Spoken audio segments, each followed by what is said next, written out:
Hey Star Trek fans, Dan Gunther here, bringing you my reaction and review to the latest episode of Star Trek Discovery, Season 2, Episode 5, Saints of Imperfection. This episode starts where the last one led off. Tilly has somehow disappeared into the Mycelial Network, and we discover that she's been sort of transported using some sort of biological transporter pad into the Mycelial Network, and Stamets has an idea of how to rescue her. Meanwhile, the search for Spock continues. Discovery has managed to catch up with Spock's shuttle. However, aboard the shuttle they find not Spock, but the former Emperor Philippe Georgiou, who is now an agent of Section 31. I want to take a little time here now to talk about Section 31 and the changes they've made with regards to how it is presented to us versus how it was introduced to us in Deep Space Nine. In Deep Space Nine, we learn that Section 31 is a super secret, dark, black ops organization that's accountable to no one. They have no sort of accountability to Starfleet, no oversight, and they've operated in the shadows completely. With this episode, it kind of cements the idea that Section 31 is a little bit more legitimate at this time. People recognize the Black Badge as being a part of Section 31, and even at the end of this episode, Admiral Cornwell says that they're an important part of Starfleet's intelligence gathering services or something like that. This is definitely a change to how it was presented in Deep Space Nine. However, I do admit that 100 years is a long time, as I said in last week's review video, and I will admit this does irk me a bit. It annoys me that they've changed this. However, we've learned that this is not a mistake or an oversight on their part, but an intentional change to how Section 31 is portrayed. I want to read some comments that Alex Kurtzman recently made when speaking with Digital Spy. Kurtzman says, "If you know Section 31, you know that by the time Deep Space Nine comes around, they've gone underground and they are this mysterious organization, but there's nothing official about it. In the promos for Season 2 that you've seen so far, Section 31 has a badge. There's a ship and all these different things, so the question is, how do they get from here to there? What's happened in that window of time between those two pivot points in Section 31's evolution?" So again, kind of surprisingly, this is not a mistake or an oversight. This is an intentional change. And it looks like they do have a plan to show how Section 31 gets to where we see it in Deep Space Nine. Now, I've seen a lot of people say that when they were shown in Enterprise, they were also really deep underground. However, we don't know for sure that that's the case. They never actually said that. We do know that Archer is unaware of them or who they are. Harris points to Article 14, Section 31 of the Starfleet Charter to show Section 31's existence. Now, an important distinction here, that Starfleet Charter is for the Earth Starfleet, not the Federation Starfleet. Does that make a really big difference? I don't know. Maybe they have a very different relationship with the Federation than they did with the Earth Starfleet when it was first founded. Regardless, again, there's still 100 years in between that episode and this episode. So we're talking about a span of 200 years here, and we're seeing the middle part of that story where Section 31 is at this point. While I agree with a lot of people out there that I don't really like that they've done this with Section 31, I'm curious to see where they're going with it. And I do grant them that there is a lot of leeway to show how Section 31 has evolved or de-evolved over the decades and how they will change in the century to come. So a little annoyed by it. It doesn't quite feel right based on what we've known about Section 31 before, but I'm willing to give them a bit of rope here to see where it goes from here. I'm probably not as annoyed as some people out there are. There's a lot of people just really, really upset by this. I'm not one of those. I'm just a little bit like, that's not how I thought of Section 31, but I'll see where they're going with this. So speaking of Section 31, Ash Tyler comes aboard Discovery as a kind of liaison between Section 31 and Discovery because they're both after the same thing. They're searching for Spock, and as we find out later in the episode, they're also both searching for the 7 red signals and what they mean for Starfleet and what their significance is.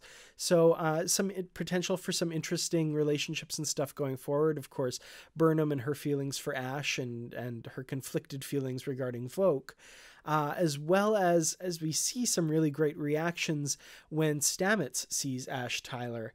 And given the events of this episode, I'm really curious to see where some other relationships go forward from there, but I'll wait till we get towards the end to talk about those. So there's some beautiful visual effects as Discovery does kind of a half jump into the Mycelial Network, and there's this gorgeous shot of the ship that we see frequently through the episode where it's kind of suspended half in, half out of the Mycelial Network, and it feels like they're kind of underwater.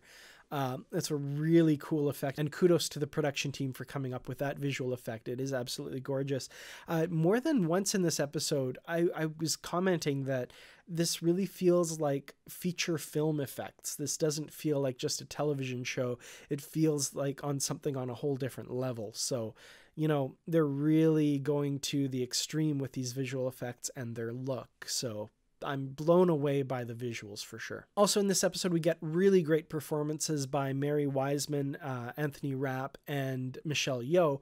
Wiseman, I want to talk a little bit about her kind of initial freak out when she's pulled into the Mycelial Network. This really feels to me like how I would react when faced with a lot of these really out there, wild Star Trek science fiction things. You know, so many times we get this seasoned crew that knows how to deal with these things and proceeds with aplomb and poise and stuff. But Wiseman is just freaking out about being pulled into the network, and I really appreciate that. Like, it feels very genuine.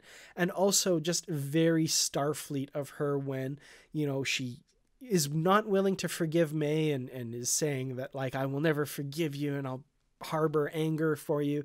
And she says, my species are being wiped out and I need you to help us. And she's like, she's so annoyed, but then shakes her head and says, okay, what do you need me to do? Because she's a Starfleet officer and she is willing to help when she finds out that people are being oppressed or harmed. So that was really cool. I really appreciated that. Anthony Rapp, of course, has some really great stuff to play with. He and Burnham go into the Mycelial Network to find Tilly.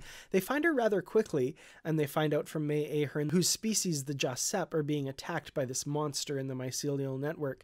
And of course, we saw Wilson Cruz's name in the credits, and we know that he's coming back somehow.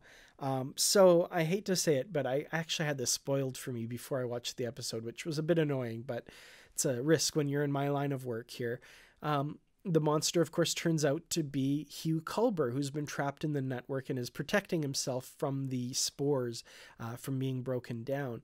Now, there's a lot of technobabble here, and it gets a little bit crazy, but kudos to the actors for being able to handle their technobabble. They managed to explain how he's there and how they're able to get him back through the biological transporter that May used to transport Tilly to the network. I do have to highlight one incredible moment where I actually thought they had pulled something over on us and that Hugh Culver was not going to be rescued when they're taking him back to the to our side from the Mycelial Network, and Stamets crosses over the barrier and, you know, reaches out his hand to bring Culver. And Cobra reaches through and his arm disappears, and they realize he won't be able to go back that way. What a heart-wrenching scene, and I have to admit, it pains me to admit it, but they got me. I actually thought Culver would have to remain, and I was actually like, oh man, how can they do this to me? But of course they do manage to pull out a solution and bring him over. I also mentioned performances by Michelle Yeoh.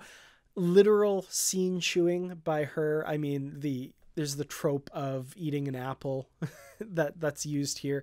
She's just delicious. I used to say when they brought her back as the Mirror Jojo that I much preferred the Prime Jojo, Captain Philippa Jojo. I'm starting to come around. She is really doing some interesting things with this character. I also have to comment on, there's one scene where she goes against Leland's orders to buy Discovery a little bit of extra time. And the look that she gives the screen when they realize that they've saved Discovery and she's saved Michael Burnham and her crew. I wonder if they're going down a route of redemption for this character. There was that scene, and also in the third episode where she's kind of looking at the baby and being all cute and then realizes Ash Tyler has looked at her and she acts all haughty again. There's this thread that she's redeemable, that there's some humanity there underneath the evil Terran Emperor facade. So, you know, is this new Section 31 series that they're talking about, is that going to be the story of her redemption And if so, I'm a little more on board now than I was before. The more I see of this, the more I'm like, maybe there's something here.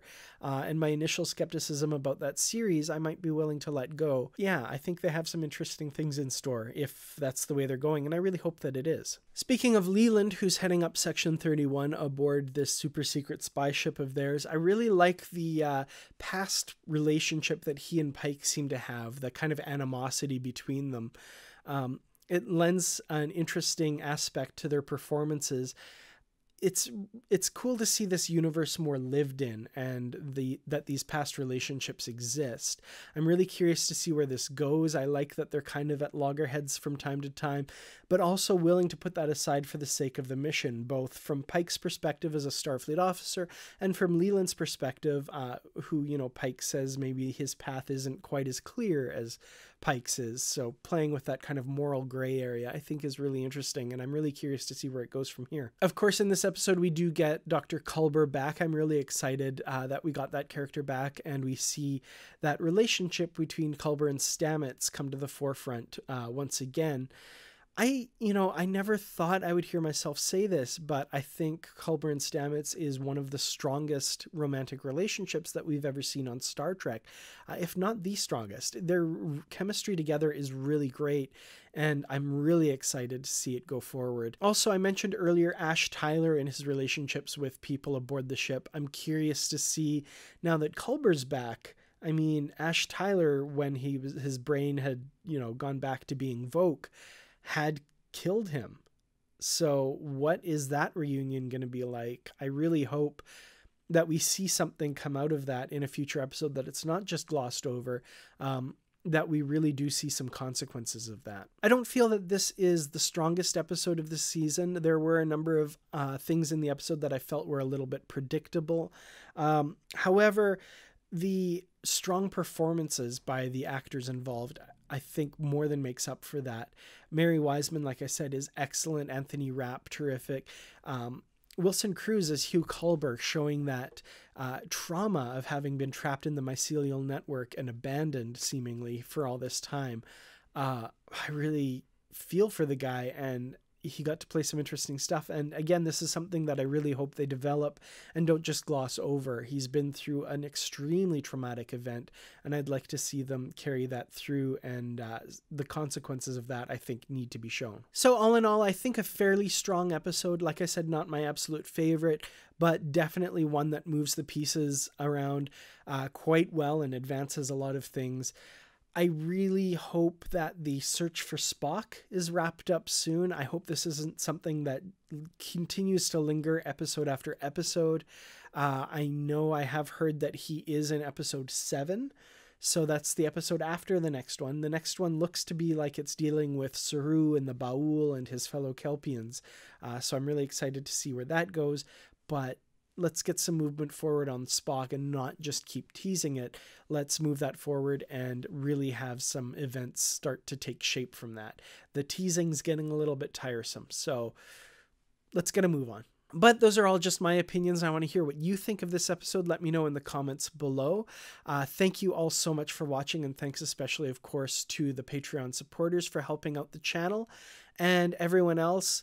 Like, share, subscribe if you thought this video was worth it, and share it with someone you think might enjoy it. Thank you all again so much for watching, and until next time, I gotta say, Starfleet is a promise, and if you're ever trapped in the Mycelial Network, I'll go after you.